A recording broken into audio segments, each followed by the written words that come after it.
तो नमस्कार भाइयों, आज हम स्टार्ट करने वाले हैं हमारी 10th क्लास का सेकेंड चैप्टर जिसका नाम है एसिड्स, बेसिस एंड सॉल्ट्स। तो इस पर्टिकुलर चैप्टर में हम एसिड, बेसिस और सॉल्ट्स को बहुत डेप्थ में पढ़ रहे होंगे और इनको बहुत अच्छे से एनालाइज करेंगे। इनसे रिलेटेड जितनी भी एक्टिविटीज हमें हमारी एनसीईआरटी की किताब में दे रखी है वो सब हम अच्छे से कवर कर रहे होंगे। कुल मिला के बात यह है कि एनसीईआरटी में आपका कुछ भी नहीं छूट रहा होगा। बीच में से एक सिंगल लाइन तक जो इम्पोर्टेंट है वो हम कवर करवा रहे होंगे। ठीक है, तो चलो स्टार्ट करते हैं हमारे आज के लेक्चर नंबर 1 से।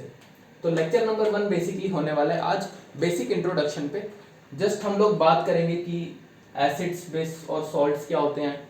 ठीक है, बाकी इस पूरे चैप्टर में हमें यही डिस्कस करना है बहुत डेप्थ में कि एसिड्स, बेसिस और सॉल्ट्स की क्या प्रॉपर्टीज होती हैं, क्या फिजिकल प्रॉपर्टीज होती हैं, क्या केमिकल प्रॉपर्टीज होती हैं। लेकिन शुरुआत में थोड़ा बेसिक पता कर लेते हैं कि करना क्या है इस चैप्टर में, पढ़ना क्या है हमें। तो चलो देखते हैं।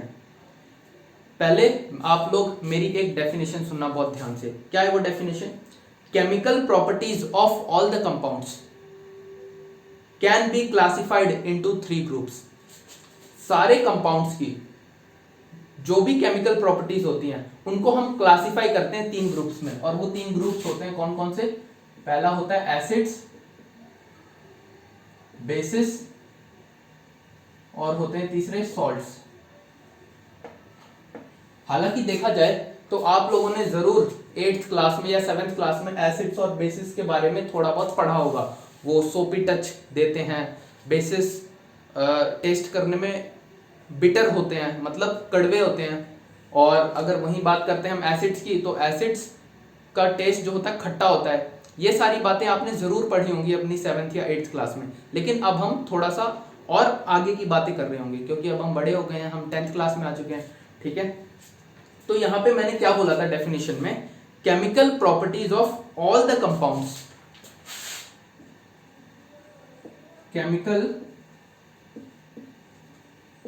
Properties of all the compounds are classified into 3 groups. जितने भी कंपाउंड्स होते हैं और उनकी जो केमिकल प्रॉपर्टीज होती है उनको हम क्लासिफाई करते हैं 3 ग्रुप्स में, और वो 3 ग्रुप्स होते हैं एसिड्स, बेसिस और सॉल्ट्स। तो यहां पे मैं आपको केमिकल प्रॉपर्टीज, किसी पर्टिकुलर कंपाउंड की केमिकल प्रॉपर्टीज क्या होती हैं, केमिकल प्रॉपर्टीज का मतलब क्या होता है, ये मैं आपको समझाता हूं। क्योंकि पहले तो हमें ये तो पता होना चाहिए ना कि केमिकल प्रॉपर्टीज का मतलब क्या है। अगर हमें केमिकल प्रॉपर्टीज का मतलब ही समझ नहीं आ रहा होगा तो हम ये डेफिनेशन रटने की कोशिश करेंगे, और अगर रटेंगे तो लॉन्ग टर्म तक याद नहीं रहेगा। इस कारण एक बार समझते हैं कि केमिकल प्रॉपर्टीज का मतलब क्या होता है। एज्यूम कर लो कि मैंने एक कंपाउंड ले लिया DF, और इस पर्टिकुलर कंपाउंड DF में जो D वाला पार्ट है वो इसका कैटायन है और जो F वाला पार्ट है वो इसका एनायन है। तो अगर मैं इस पर्टिकुलर कंपाउंड को हीट करता हूं, एक बार इस पर्टिकुलर कंपाउंड को हीट करता हूं, उसके बाद मैं इसी पर्टिकुलर कंपाउंड का रिएक्शन वाटर से करवाता हूं, ठीक है, और फिर मैं इसी पर्टिकुलर कंपाउंड का रिएक्शन एक दूसरे कंपाउंड से करवाता हूं। एक दूसरा कंपाउंड, मान लो वो दूसरा कंपाउंड है हमारा AB।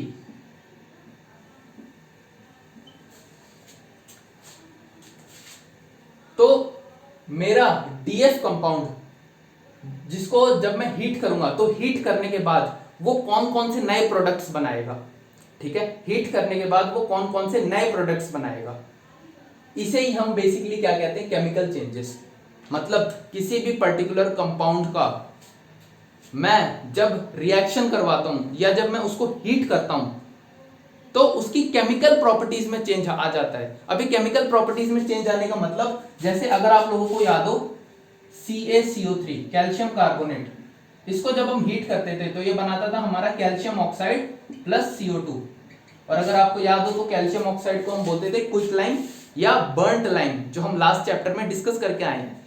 ठीक है, और ये हमारा लाइमस्टोन होता था। तो ध्यान से देखो, ये मेरा एक कंपाउंड है CaCO3, इसमें ये मेरा कैटायन है और ये मेरा एनायन है। ठीक है, इस पूरे पे चार्ज 2- है। तो ध्यान से क्या आप लोग देख पा रहे हो कि जब मैंने मेरे कंपाउंड CaCO3 को हीट करा तो वो चेंज हो गया कैल्शियम ऑक्साइड में।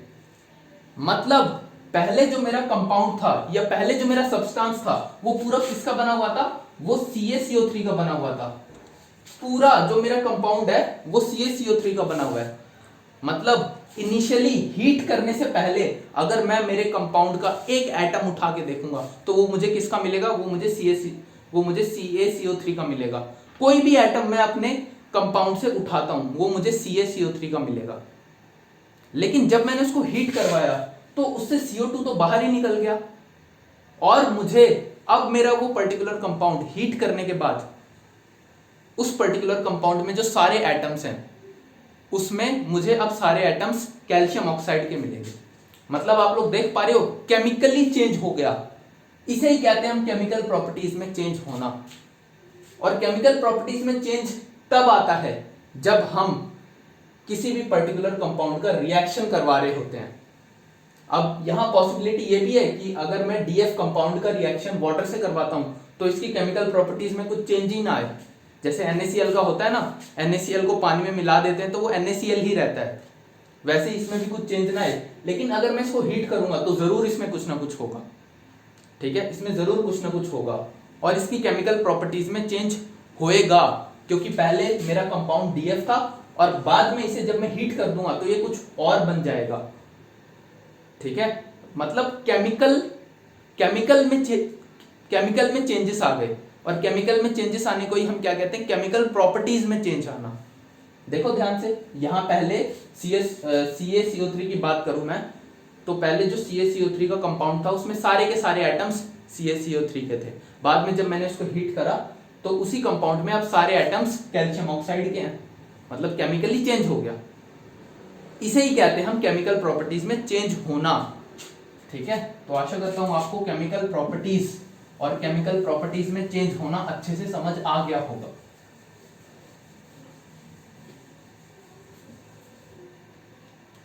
ठीक है, तो अब हम थोड़ा सा आगे बढ़ते हैं।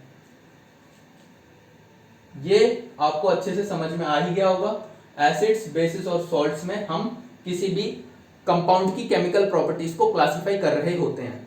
अब और बाकी आगे फर्दर चैप्टर में हम डिटेल में डिस्कस करेंगे कि एसिड्स, बेसिस और सॉल्ट्स की क्या केमिकल प्रॉपर्टीज होती हैं, इनकी क्या फिजिकल प्रॉपर्टीज होती हैं और इनसे रिलेटेड जो एक्टिविटीज हैं वो भी हम डिस्कस कर रहे होंगे। तो चलो अब हम और आगे बढ़ते हैं। अब हम बात करते हैं थोड़ी हमारी इंडिकेटर्स के बारे में।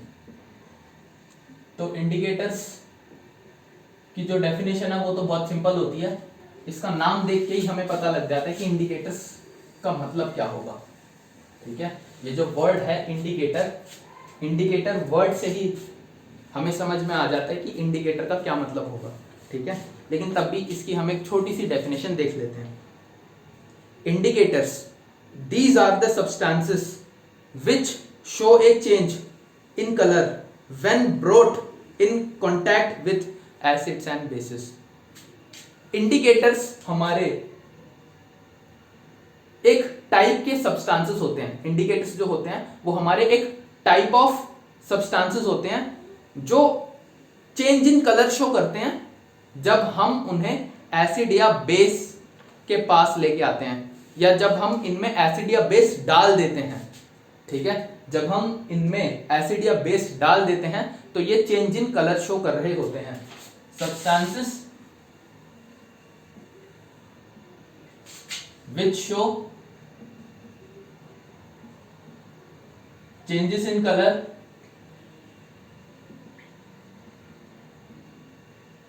when mixed with acids or bases are called indicators. इन्हें ही हम इंडिकेटर्स कहते हैं। तो ये तो बहुत आसान सी डेफिनेशन थी, आशा करता हूं आपको आ गई होगी समझ में।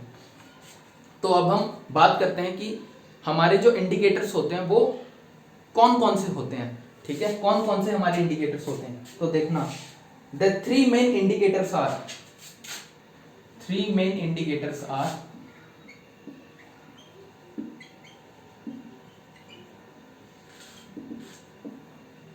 पहला इंडिकेटर है हमारा लिटमस पेपर। लिटमस पेपर और लिटमस, ये ऑफ नहीं और है, लिटमस पेपर और लिटमस सॉल्यूशन। दूसरा इंडिकेटर होता है हमारा मिथाइल ऑरेंज, और तीसरा होता है हमारा फिनोल्फथालीन।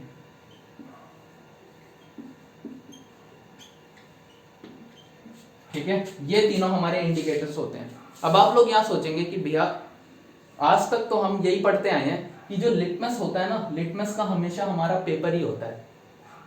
आज तक तो हम यही पढ़ते आए हैं कि ब्लू लिटमस में एसिड डाला तो ये चेंज हो गया, रेड लिटमस में एसिड डाला या बेस डाला तो ये चेंज हो गया। या हम आज तक लिटमस पेपर ही पढ़ते आए हैं, हमने आज तक लिटमस पेपर के बारे में ही सुना है, हमने कभी भी लिटमस सॉल्यूशन नहीं सुना। तो मैं कहूँगा यार लिटमस सॉल्यूशन भी होता है।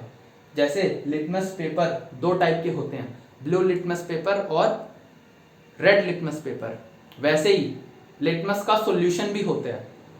लिटमस का जो सॉल्यूशन होता है वो भी दो टाइप का होता है, एक ब्लू लिटमस सॉल्यूशन और एक red litmus solution.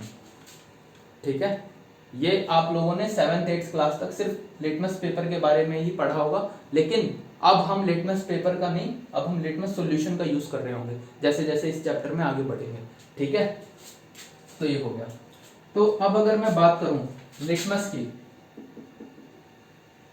Litmus is a natural indicator, ये एक नेचुरल इंडिकेटर होता है। लिटमस एक नेचुरल इंडिकेटर होता है जो हम बनाते हैं, which is prepared with the help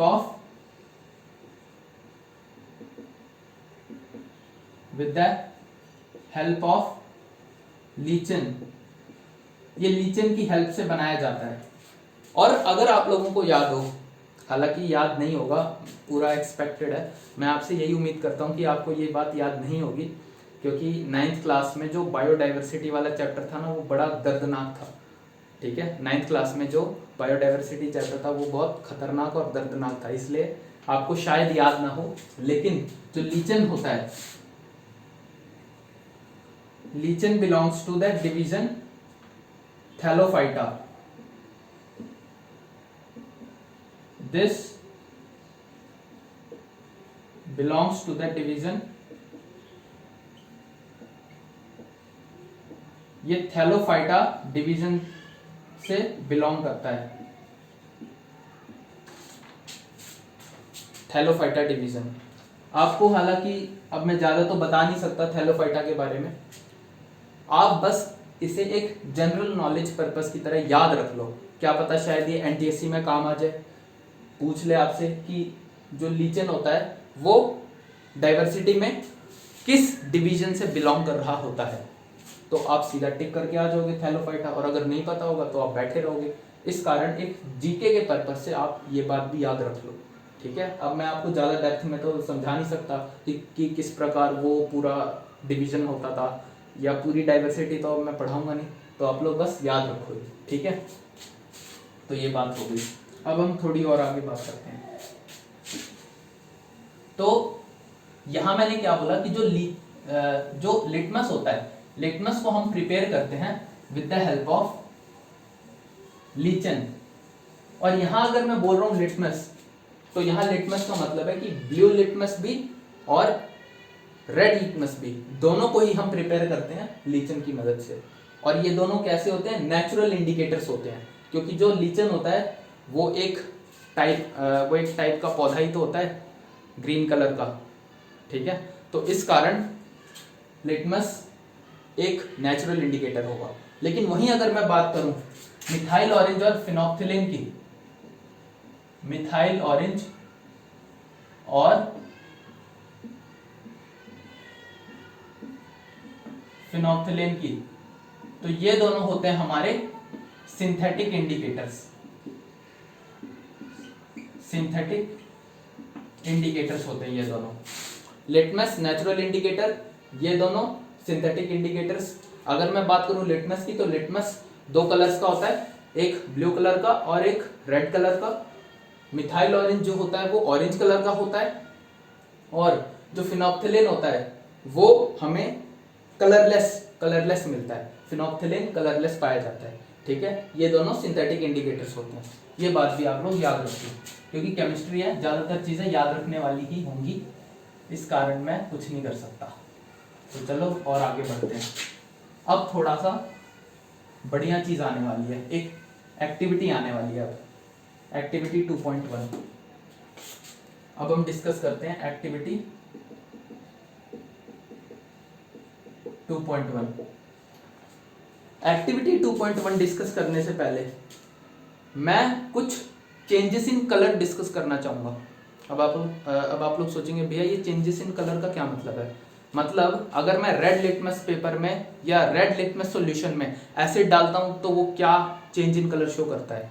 अगर मैं मिथाइल ऑरेंज में बेस डालता हूं तो वो क्या चेंज इन कलर शो करता है। ये सारी बातें एक बार हम डिस्कस कर लेते हैं। यहाँ पे एक छोटी सी टेबल बनाऊंगा मैं, और वो टेबल आपको अच्छे से एक्सप्लेन कर दूंगा, और वो टेबल आप कितना याद रख सकते हो वो आपकी श्रद्धा है। ठीक है, तो चलो देखते हैं हम एक बार। Indicator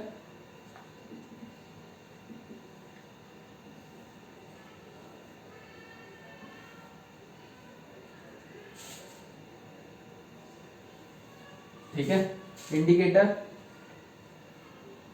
blue litmus solution, blue litmus solution, red litmus solution,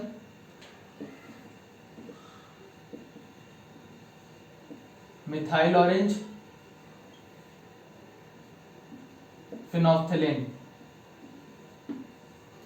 ये चारों इंडिकेटर्स हैं। Acidic solution, basic solution, neutral solution. ठीक है, अब अगर मैं ब्लू लिटमस सॉल्यूशन में, ब्लू लिटमस सॉल्यूशन जो होता है मेरा ब्लू कलर का होता है, ब्लू लिटमस सॉल्यूशन में अगर मैं मेरा एसिड का कोई सॉल्यूशन डालूंगा, या अगर मैं मेरे ब्लू लिटमस सॉल्यूशन में एसिड डालूंगा तो वो ब्लू से अपना कलर चेंज कर लेगा रेड में। मतलब ये कलर चेंज शो कर देगा ब्लू से रेड। अब अगर मैं मेरे ब्लू लिटमस सॉल्यूशन में बेस डालता हूं, ठीक है, ब्लू लिटमस सॉल्यूशन में अगर मैं मेरा बेस डालता हूं तो ये नो चेंज, कोई चेंज शो नहीं करेगा। वहीं अगर मैं बात करूं न्यूट्रल सॉल्यूशन की, तो अगर मैं इसमें न्यूट्रल सॉल्यूशन डालता हूं तो ये शो करेगा नो चेंज, तब भी कोई चेंज शो नहीं कर रहा होगा ये। ठीक है, अब हम बात करते हैं रेड लिटमस सॉल्यूशन की। अगर मैं रेड लिटमस सॉल्यूशन में एसिड डालता हूं तो ये शो करता है नो चेंज, और वहीं अगर मैं रेड लिटमस सॉल्यूशन में बेस डालता हूं, रेड लिटमस सॉल्यूशन में अगर मैं बेस डालता हूं या कोई बेसिक सॉल्यूशन डालता हूं, बीएस का मतलब बेसिक सॉल्यूशन, एनएस का मतलब न्यूट्रल सॉल्यूशन, अगर बीएस बेसिक सॉल्यूशन डालता हूं तो ये रेड से चेंज हो जाता है ब्लू में। ठीक है, और अगर वहीं मैं इसमें न्यूट्रल सॉल्यूशन डालता हूं तो ये शो करता है नो चेंज। अब हम बात करते हैं मिथाइल ऑरेंज की। तो मिथाइल ऑरेंज में अगर मैं एसिडिक सॉल्यूशन डालता हूं, मिथाइल ऑरेंज में अगर मैं एसिडिक सॉल्यूशन डालता हूं तो ये ऑरेंज से चेंज हो जाता है रेड कलर में। ठीक है, मिथाइल ऑरेंज में अगर मैं एसिडिक सॉल्यूशन डालता हूं तो वो चेंज हो जाता है ऑरेंज से रेड कलर में। और अगर मैं इसमें बेसिक सॉल्यूशन डालता हूं, अगर मैं इसमें बेसिक सॉल्यूशन डालता हूं मिथाइल ऑरेंज के सॉल्यूशन में, तो ये चेंज हो जाता है ऑरेंज से येलो कलर में। मिथाइल ऑरेंज का कलर जो होता है वो ऑरेंज होता है, और एसिड डालने पे ये अपना कलर या अपने रंग में परिवर्तन करके लाल रंग का हो जाता है, और बेसिक सॉल्यूशन डालो तो ये अपने रंग में परिवर्तन कर लेता है और ये हो जाता है ऑरेंज से येलो कलर में। वहीं अगर मैं बात करूं न्यूट्रल सॉल्यूशन की, तो न्यूट्रल सॉल्यूशन में तो ये ऑरेंज का ऑरेंज ही रहता है।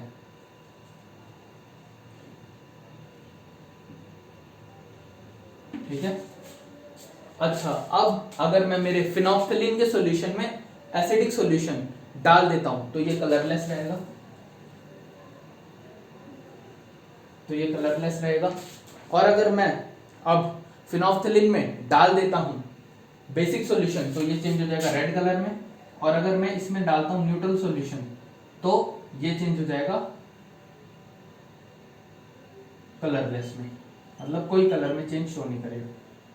अच्छा, ये चीज जान लो अच्छे से, जो फिनोल्फ्थलीन का कलर होता है बिना कुछ मिलाए जो इसका कलर होता है वो कलरलेस होता है, मतलब पानी के जैसा ही दिख रहा होता है हमें। और अगर मैं इसमें एसिड डाल दूंगा तो ये कलरलेस रहेगा, बेस डाल दूंगा या बेसिक सॉल्यूशन डाल दूंगा तो ये रेड कलर में परिवर्तन हो जाएगा इसका, और अगर मैं इसमें न्यूट्रल सॉल्यूशन डालूंगा तो भी ये कलरलेस ही रहेगा, मतलब जैसे पहले था ये वैसा ही रहेगा। अच्छा, अब आप लोग बोलेंगे भैया ये तो बड़ी दर्दनाक टेबल है, आप तो बच के निकल जाओगे ऐसे, आप तो देख देख के बता रहे हो हमें, लेकिन हम कैसे याद करेंगे, हमें याद करने का कोई तरीका बताओ। तो देखो याद करने का क्या तरीका है, देखो ब्लू लिटमस सॉल्यूशन में जब मैं बेसिक सॉल्यूशन डालूंगा BLS और basic solution BLS basic solution, जब मैं ब्लू लिटमस के सॉल्यूशन में मेरा बेस का कोई सॉल्यूशन डालूंगा तो ये कोई चेंज शो नहीं करेगा। देखो सेम है, ब्लू सॉल्यूशन BS दोनों में आ रहा है, दोनों में BS आ रहा है, तो कैसे कुछ चेंज नहीं हुआ ना, इसलिए कोई चेंज शो नहीं करेंगे दोनों। ये हो गया पहला तरीका। अच्छा, अब उसके बाद रेड कलर का यूज हम कब करते हैं, रेड कलर का हम यूज कब करते हैं, डेंजर सिग्नल के लिए, ठीक है, जो डेंजर सिग्नल होता है या साइन होता है कई बार उसमें हम रेड कलर यूज कर रहे होते हैं, या रेड कलर मतलब रुकने को कहते हैं, आगे खतरा है रुक जाओ, कई बार यूज करते हैं ना, तो रेड का मतलब डेंजर खतरा, और रेड का मतलब हम ले सकते हैं एसिड, रेड का मतलब हम ले सकते हैं एसिड, खतरनाक एसिड, ठीक है। तो अब ध्यान से देखना, अगर मैं मेरे रेड लिटमस सॉल्यूशन में एसिड डाल दूंगा तो वो रेड ही रहेगा, मेरा रेड लिटमस सॉल्यूशन है वो रेड ही रहेगा अगर मैं उसमें एसिड डाल देता हूं, वो कोई चेंज शो नहीं करेगा, वो पहले भी रेड कलर का था बाद में भी रेड कलर का रहेगा। वो चेंज शो क्यों नहीं कर रहा, क्योंकि एसिड तो पहले ही रेड, मैंने आपको बताया ना रेड का मतलब होता है खतरा, आगे खतरा है रुक जाओ, रेड कलर का साइन दिखा के रोकते हैं, और रेड का मतलब आप ले सकते हो एसिड, एसिड भी तो खतरनाक होता है, अगर हम छूते हैं तो हम जल जाते हैं, ठीक है। एक छोटा, जब आप छोटे से बड़े होते हैं तो आपके मन में एक बात नहीं बिठा दी जाती कि एसिड बहुत खतरनाक होता है, एसिड से हम जल सकते हैं, तो एसिड मतलब खतरा, खतरा मतलब रेड, तो अगर मैं एसिड सॉल्यूशन रेड में डालूंगा तब तो वो रेड ही रहेगा ना, ये बात आप सोच के देखो थोड़ा, और आराम से सोचोगे थोड़ा तो आपको ये बात याद रह जाएगी हमेशा के लिए। अच्छा, अब अगर मैं बात करूं बेसिक सॉल्यूशन की, तो बेसिक सॉल्यूशन अगर मैं रेड लिटमस में डालता हूं तो वो चेंज कर देता है ब्लू में, ठीक है। बेसिक सॉल्यूशन अगर मैं रेड में डालता हूं तो इसका कलर चेंज हो जाता है ब्लू, ये तो बहुत सिंपल है याद करना। अगर आप ये वाला याद रख सकते हो, ये डेंजर वाला, तो ये तो आपको याद हो ही जाना है, ठीक है। और एसिड सॉल्यूशन का मतलब क्या है, खतरा, डेंजर, तो एसिड को जब मैंने ब्लू लिटमस सॉल्यूशन में डाला तो डेंजर आ गया, एसिड खतरनाक होता है, एसिड खतरा लेके आया अपने साथ, और उसने ब्लू लिटमस सॉल्यूशन को चेंज कर दिया रेड में। सोच पा रहे हो थोड़ा, अगर सोचोगे तो याद हो जाएगा, जरूर हो जाएगा याद। और बाकी अगर मैं बात करूं न्यूट्रल सॉल्यूशन की, तो ये तो कोई चेंज शो ही नहीं करते, ठीक है। अच्छा, अब बात उठाते हैं मिथाइल ऑरेंज की। मिथाइल ऑरेंज कलर का होता है, इसमें मैं दोबारा एसिड डालता हूं तो एसिड का क्या मतलब है, खतरा, तो ये मिथाइल ऑरेंज को भी रेड में चेंज कर देगा। मतलब एसिड का मतलब होता है लाल रंग, एसिड का मतलब लाल रंग, और लाल रंग का मतलब खतरा, यानी एसिड मतलब खतरा। तो जब भी मैं ब्लू लिटमस सॉल्यूशन में एसिड डाल दूंगा तो वो खतरे का निशान आ जाएगा, यानी वो रेड कलर का हो जाएगा। और अगर मैं मिथाइल ऑरेंज में भी एसिड का सॉल्यूशन डाल देता हूं तो यहां भी खतरे का निशान आ जाएगा, और ये दोबारा रेड कलर में चेंज हो जाएगा। खतरा आ गया ना दोनों में एसिड डालते ही, तो इस कारण ये दोनों कलर चेंज करके, मतलब ये दोनों कलर चेंज शो करेंगे और ये अपने ओरिजिनल कलर से चेंज हो जाएंगे रेड कलर में। वहीं अगर मैं बात करूं रेड लिटमस सॉल्यूशन की, तो ये तो पहले से लाल था यार, ये तो पहले से लाल था, इसमें अगर मैं और एसिड सॉल्यूशन डाल दूंगा तो और कितना लाल होगा, पहले ही लाल है, तो इस कारण ये कोई चेंज शो नहीं करता। तो ये तीनों तो मैंने आपको याद करवा दिए। अगर आप दिमाग लगा के ये तीनों याद कर लेते हो तो फिर ये तीनों भी आपको याद हो ही जाएंगे। बस थोड़ा सा मिथाइल ऑरेंज का याद रखना कि देखो ऑरेंज का जो ऑरेंज होता है, ऑरेंज का कलर अगर आप लोग सोच के देखो तो रेड और येलो के बीच में होता है। सोचो जरा, सोचो ध्यान से सोचो। ऑरेंज में अगर मुझे ऑरेंज कलर बनाना है तो वो नहीं आते, पेंसिल कलर आते हैं या क्रेयॉन्स के कलर आते हैं, तो आप एक बार ट्राई करके देखना एक बार को। अगर आप हल्का हल्का रेड कलर चलाओगे और रेड कलर के ऊपर अगर आप येलो कलर चला दोगे तो आपको पता लगेगा कि वो थोड़ा थोड़ा आपको ऑरेंज कलर का दिखेगा। मतलब कुल मिला के मैं बात क्या बोल रहा हूँ, रेड प्लस येलो हमें कुछ कुछ ऑरेंज कलर जैसा दिखता है। तो अगर मैं मेरे मिथाइल ऑरेंज जिसके नाम में ऑरेंज है, मतलब इसका ओरिजिनल कलर ऑरेंज कलर का है, तो अगर इसमें मैं एसिड डालता हूं तो एसिड का मतलब खतरा, तो ये चेंज हो जाता है रेड कलर में। अगर मैं इसमें डालता हूं बेस, अगर मैं डालता हूं इसमें बेस तो ये चेंज हो जाता है येलो कलर में, क्योंकि आपको तो पता ही है कि ऑरेंज जो है वो रेड और येलो से मिलके बनता है। आप लोग कभी ट्राई करना घर में, क्रेयॉन्स लाना या पेंसिल कलर लाना, पहले येलो कलर रगड़ना और येलो कलर के ऊपर रेड कलर रगड़ना, ठीक है, तो पता लगेगा आपको कि थोड़ा थोड़ा ऑरेंज कलर जैसा दिखेगा, आपको पक्का दिखेगा, ट्राई करके देखना। तो ये मैंने आपको याद रखने का तरीका बता दिया, ठीक है। तो ये तीनों तो याद हो ही गया आपको, बाकी ये तो आपको आ ही रहा है पहले से समझ में कि अगर न्यूट्रल सॉल्यूशन डालूंगा तो कोई चेंज नहीं, कोई चेंज नहीं, ये तो ऑरेंज का ऑरेंज ही रहना है, ठीक है। और वहीं मैं फिनोक्सिलेन में बात करूं तो कलरलेस, मतलब न्यूट्रल सॉल्यूशन डालूंगा तो सब जैसे पहले दिख रहे थे वो वैसे ही दिखेंगे, ठीक है। अब जो फिनोक्सिलेन का मामला होता है वो थोड़ा अलग होता है, थोड़ा निराला होता है, ऐसे करके आप याद रख सकते हो, क्योंकि फिनोक्सिलेन में जब मैं एसिडिक सॉल्यूशन डालता हूं तो ये कलरलेस ही रहता है, और फिनोक्सिलेन में जब मैं बेसिक सॉल्यूशन डालता हूं तो ये रेड हो जाता है। मतलब इसका मामला थोड़ा निराला है, आप लोग इतना याद रखो। आप शुरू के 3 याद रखोगे तो ये तो अपने आप याद हो जाएगा। कैसे याद हो जाएगा, आपको ऐसे याद रहेगा अपने दिमाग में, अरे वो फिनोक्सिलेन का जो मामला था ना वो थोड़ा अलग चलता था यार, फिनोक्सिलेन थोड़ा अलग ही चेंजेस शो करता था, ये तीनों तो बढ़िया चेंज शो कर रहे हैं, पर फिनोक्सिलेन एक सिंगल है, तो ये आपको याद हो ही जाएगा, ठीक है। तो ये है याद करने का तरीका। अब चलो, अब हम परफॉर्म करते हैं हमारी एक्टिविटी 2.1। इतना टाइम याद करवाने में कोई नहीं लगा रहा होगा आपको, ठीक है। मैं जानता हूं, मुझे कभी याद नहीं हुआ, मुझे अपनी जिंदगी में कभी याद नहीं हुआ कि ब्लू लिटमस सॉल्यूशन में जब मैं एसिड डालता हूं तो वो कौन से, उसके कलर में क्या चेंज होता है, ठीक है, उसके कलर में क्या चेंज होता है, मुझे आज तक पता नहीं लगा। लेकिन ये मैंने एक खुद से ट्रिक बनाई है, अगर आप इस ट्रिक को फॉलो करेंगे आपको जरूर ये टेबल याद हो जाएगी और बहुत अच्छे से याद हो जाएगी, क्योंकि याद नहीं होती है लोगों को, ठीक है, बच्चों को याद नहीं हो रही होती, इसलिए मैंने आपको ट्रिक से याद करवाने की कोशिश करी।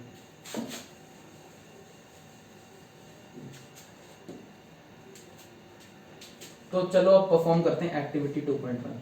तो एक्टिविटी 2.1 में हम क्या ले लेते हैं, हम 8 कंपाउंड्स लेते हैं, और उन 8 कंपाउंड्स में कौन कौन से कंपाउंड्स होने वाले हैं हमारा, एक HCl होगा, फिर होगा H2SO4, फिर H2SO4 माने sulphuric acid, HNO3 nitric acid, CH3 COOH, ये भी एक एसिड होता है जिसका नाम आपको आगे चल के पता लगेगा, ठीक है। आगे के जब आप चैप्टर पढ़ोगे कार्बन एंड इट्स कंपाउंड, वहां पे इसका हम खूब यूज कर रहे होंगे। फिर है sodium hydroxide, calcium hydroxide, potassium hydroxide, magnesium hydroxide और अमोनियम हाइड्रोक्साइड। तो मैं गया मेरी केमिस्ट्री लैब में और मैंने ये सारे एसिड्स और बेसिस कलेक्ट कर लिए, ठीक है। एक बड़ी सी बोतल होती है, उन बोतलों में ये सब भरे हुए होते हैं, ये एसिड्स और बेसिस, मैंने सबको उठा के कलेक्ट कर लिया। उसके बाद मैं क्या करता हूँ कि मैं 8 अलग अलग चाइना डिशेस लेता हूँ, 8 अलग अलग मैं चाइना डिश लेता हूँ। इसको मिटा देते हैं, अब इसकी कोई ज़रूरत नहीं है। आशा करता हूँ कि आपको ये अच्छे से याद हो गया होगा।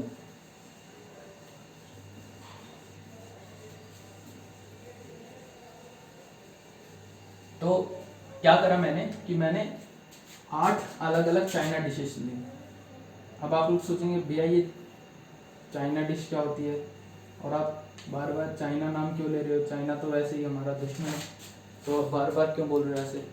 तो यार बोलना पड़ रहा है क्योंकि इसका नाम लोगों ने यही रखा हुआ है। बेसिकली चाइना डिश एक ट्रांसपेरेंसी प्लेट होती है, एक ट्रांसपेरेंट प्लेट होती है। अगर आप केमिस्ट्री लैब में कभी गए हो, आपका जाना हुआ है, तो ज़रूर आप देखोगे इतना इतना छोटा सा होता है, ठीक है, और ट्रांसपेरेंट होता है। उसके आर पार आपको सब दिख रहा होता है, मतलब ग्लास की बनी हुई होती है वो, ठीक है। और इन चाइना डिशेस में क्या करा कि ये HCl, थोड़ा सा मैंने इसमें HCl डाल दिया, ठीक है।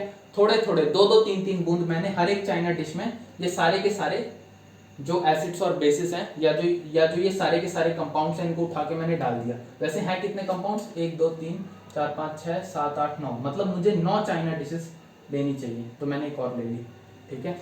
इसमें मैंने थोड़ा सा 2-3 बूंद HCl के डाले, इसमें मैंने H2SO4 के डाले, इसमें मैंने HNO3 के डाले, इसमें CH3COOH के डाले। वैसे इसका नाम इथेनोइक एसिड होता है, ठीक है। इसमें मैंने 2-3 बूंद NaOH के डाले, इसमें कैल्शियम हाइड्रोक्साइड के डाले। ये मैं बार बार इसलिए बोल रहा हूँ ताकि आपको इनके नाम भी याद हो जाए। इसमें मैंने 2-3 बूंद पोटेशियम हाइड्रोक्साइड के डाले, इसमें मैंने 2-3 बूंद मैग्नीशियम हाइड्रोक्साइड के डाले, और इसमें 2-3 बूंद अमोनियम हाइड्रोक्साइड के डाले। सॉरी, यहाँ NH4OH आएगा, यहाँ 2 नहीं आएगा, ठीक है, क्योंकि NH4 पे +1 का चार्ज होता है और OH पे -1 का चार्ज होता है। +1 -1 दोनों एक दूसरे को बैलेंस कर देंगे, ठीक है। अब मैं क्या करता हूँ कि मैं एक टेबल बनाता हूँ, ठीक है। इस टेबल में हम बेसिकली ऑब्जर्वेशंस देखेंगे, इस टेबल में हम ऑब्जर्वेशंस देखेंगे। तो चलो देखते हैं। पहले मैंने अपना सैंपल सॉल्यूशन लिया। सैंपल सॉल्यूशन का क्या मतलब है, सैंपल सॉल्यूशन का मतलब है ये सैंपल सॉल्यूशन, कि मैंने एक चाइना डिश ली जो कि एक ट्रांसपेरेंट छोटी सी प्लेट थी, और उस प्लेट में मैंने थोड़े थोड़े HCl, H2SO4, HNO3, CH3COOH, NaOH ये सब मैंने डाल लिया, 2-2 3-3 बूंद हर एक चाइना डिश में। 9 चाइना डिशेस थी, सब में मैंने डाल दिया, और यही है मेरा सैंपल सॉल्यूशन, ठीक है, यही है मेरा सैंपल सॉल्यूशन। तो अब मैं यहाँ लिख लेता हूँ HCl, H2SO4, फिर HNO3, CH3COOH ethanoic acid, NaOH, CaOH whole twice, KOH, MgOH whole twice। बाकी NH4OH के लिए तो जगह ही नहीं बची।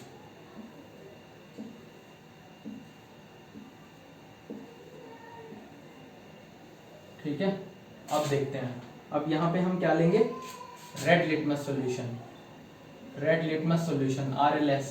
यहाँ क्या लूंगा मैं, ब्लू लिटमस सॉल्यूशन BLS, और यहाँ पे मैं क्या लूंगा फिर, फिनोफ्थिलिन, फिनोफ्थिलिन लूंगा, और यहाँ में क्या लूंगा, मिथाइल ऑरेंज। ठीक है, याद रखना फिनोफ्थिलिन का मामला अलग चलता है, फिनोफ्थिलिन कंप्लीटली अलग चीजें शो करता है हमें। तो अब हम क्या करते हैं कि जो ये मेरा HCl था, इस HCl में मैंने पहले रेड लिटमस का सॉल्यूशन मिलाया। पहले मैंने सब में, ध्यान से सुनना मेरी बात, पहले जो ये मेरे सारे के सारे जो सैंपल सॉल्यूशन थे, इन सारे सैंपल सॉल्यूशन में मैंने रेड लिटमस का सॉल्यूशन मिलाया। रेड लिटमस का सॉल्यूशन मिला के मुझे जो चेंजेस दिखाई पड़े उन्हें मैंने अच्छे से ऑब्जर्व करा। तो चलो देखते हैं हमें क्या क्या चेंजेस दिखाई पड़े होंगे।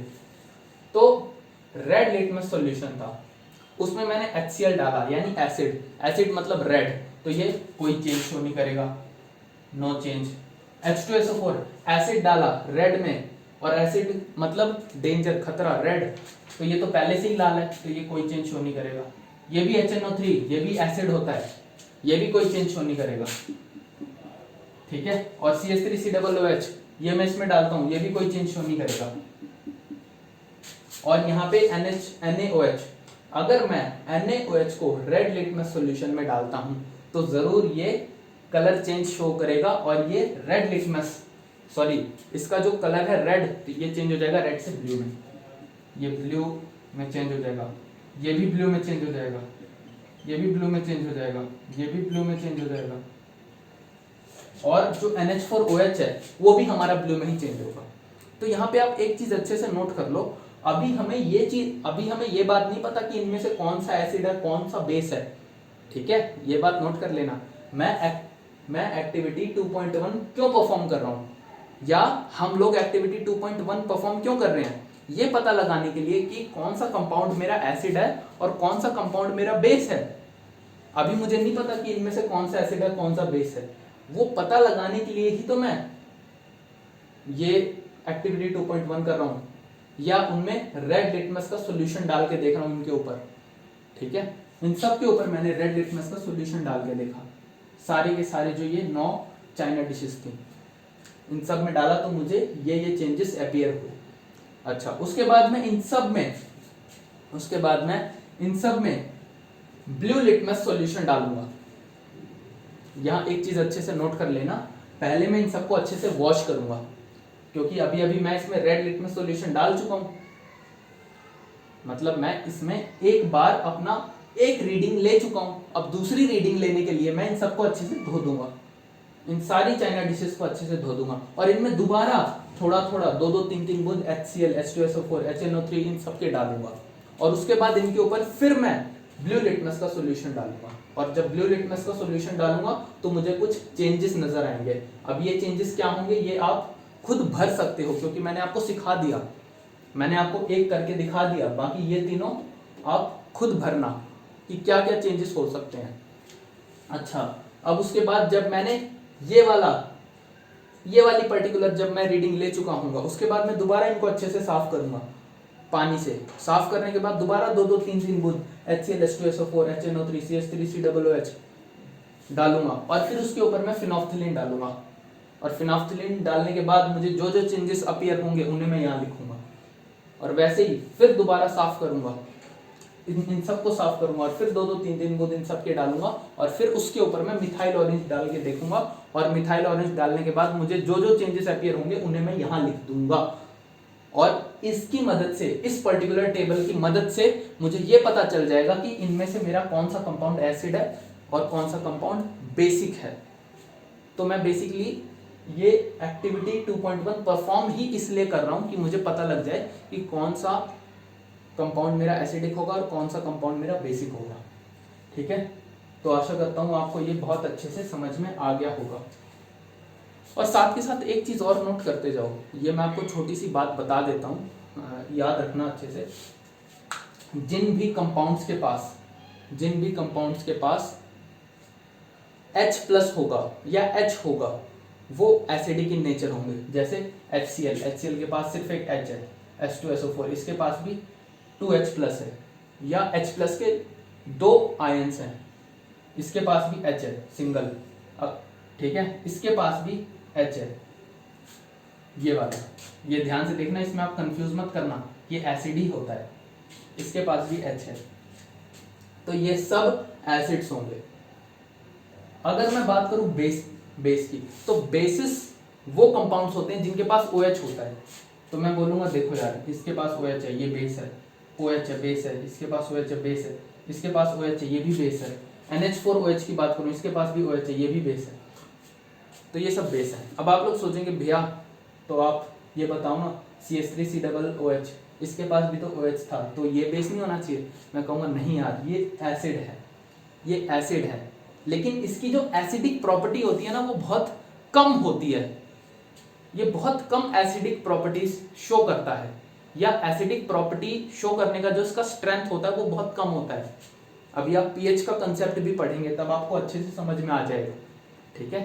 पीएच का कंसेप्ट जब मैं आपको पढ़ाऊंगा तब आपको ये अच्छे से समझ में आ जाएगा कि ये एक वीक एसिड है और ये सब स्ट्रॉन्ग एसिड्स हैं, ये स्ट्रॉन्ग बेसिस हैं, लेकिन ये दिखने में लगता है कि कहीं ये बेस ना हो क्योंकि OH है इसमें, लेकिन है ये एसिड और एक वीक एसिड है, CH3COOH, इथेनोइक एसिड। और बाकी इसके बारे में आप कार्बन एंड इट्स कंपाउंड में भी डिटेल में पढ़ रहे होगे। तो आशा करता हूँ आपको ये लेक्चर समझ में आ गया होगा। बाकी जो जो चीज़ें मैंने आपको याद करवाने की कोशिश करी वो आपको याद हो गई होंगी। बाकी की बातें हम कर रहे होंगे अपने नेक्स्ट लेक्चर में। तब तक के लिए थैंक यू।